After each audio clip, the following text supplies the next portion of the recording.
شہزاد علی، مریم اور سارہ چار دوست تھے جو چھٹیاں منانے کے لیے شمالی پاکستان کے ایک پرانے محل میں گئے۔ یہ محل ایک خوبصورت وادی میں واقع تھا جہاں قہر آلود پہاڑ اور گھنے جنگلات تھے۔ اس محل کی بناوٹ بھی بہت عجیب تھی اور اس کے بارے میں مقامی افراد سے سنی گئی بھوتوں کی کہانیاں اس کے راز کو مزید دلچسپ بناتی تھیں۔ چھٹی کے پہلے چند دن تو عام گزرے، لیکن پھر رات کے وقت عجیب و غریب چیزیں ہونے لگیں۔ اچانک سے دروازے بند ہو جاتے، کمرے کی کھڑکیوں سے عجیب آوازیں آنے لگیں اور کبھی کبھار دور پہاڑوں سے آنے والی چیخوں کی آوازیں بھی سنائی دیتی تھیں۔ ایک رات جب سب دوست گہری نیند میں تھے، ایک خوفناک اور بلند آواز نے انہیں جگا دیا۔ شہزاد نے دیکھا کہ ایک سایہ ان کے کمرے میں موجود ہے جو کسی انسان کی شکل نہیں رکھتا۔ یہ سایہ کچھ دیر تک وہاں موجود رہا اور پھر اچانک غائب ہو گیا۔ یہ دیکھ کر سب دوست خوفزدہ ہو گئے اور انہوں نے وہاں کے چوکیدار سے اس بارے میں پوچھا۔ چوکیدار نے بتایا یہ ایک راز ہے جس کا کسی کو بھی کچھ پتہ نہیں۔ تمام دوستوں نے فیصلہ کیا کہ وہ اس محل کے اس راز کو جاننے کی کوشش کریں گے۔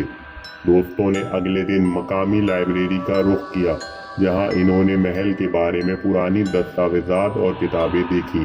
ان کتابوں میں انکشاف ہوا کہ محل کا مالک کوئی عام آدمی نہیں تھا بلکہ ایک دولت مند زمیندار تھا جس کا خاندان ایک المناک حادثے میں مارا گیا۔ واپسی پر جب وہ محل کی ایک پوشیدہ لائبریری میں داخل ہوئے تو انہوں نے وہاں ایک پرانی ڈائری پائی جس میں محل کے مالک نے اپنے خاندان کی موت کے بارے میں لکھا تھا۔ محل کی دیوار پر بھی لکھا تھا کہ راز کو چھپاؤ نہیں، مقصد کو جانو۔ جب دوستوں نے محل کے مالک کی ڈائری اور دیوار پر لکھے پیغام کو پڑھا، انہوں نے محسوس کیا کہ ان کا کردار اس نحوست کے خاتمے میں مرکزی ہو سکتا ہے۔ ڈائری میں محل کے مالک نے ایک خاص رسم کا ذکر کیا تھا جسے انجام دینے سے اس نحوست کو ختم کیا جا سکتا تھا، لیکن اس کے لیے 5 خاص لوگوں کی ضرورت تھی جن کے دل میں نیکی اور جرأت ہو۔ دوستوں نے محل کی پوشیدہ لائبریری میں موجود معلومات کی مدد سے اس رسم کو سمجھا اور اسے انجام دینے کی تیاری شروع کر دی۔ انہوں نے محل کے باغ میں وہ مقام ڈھونڈا جہاں محل کے مالک نے اس رسم کا آغاز کیا تھا۔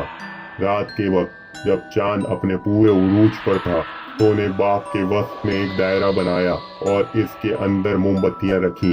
ہر دوست نے ایک موم بتی روشن کی اور پھر وہ سب دائرے کے اندر کھڑے ہو کر ڈائری میں بیان کی گئی دعائیں اور منتر پڑھنے لگے۔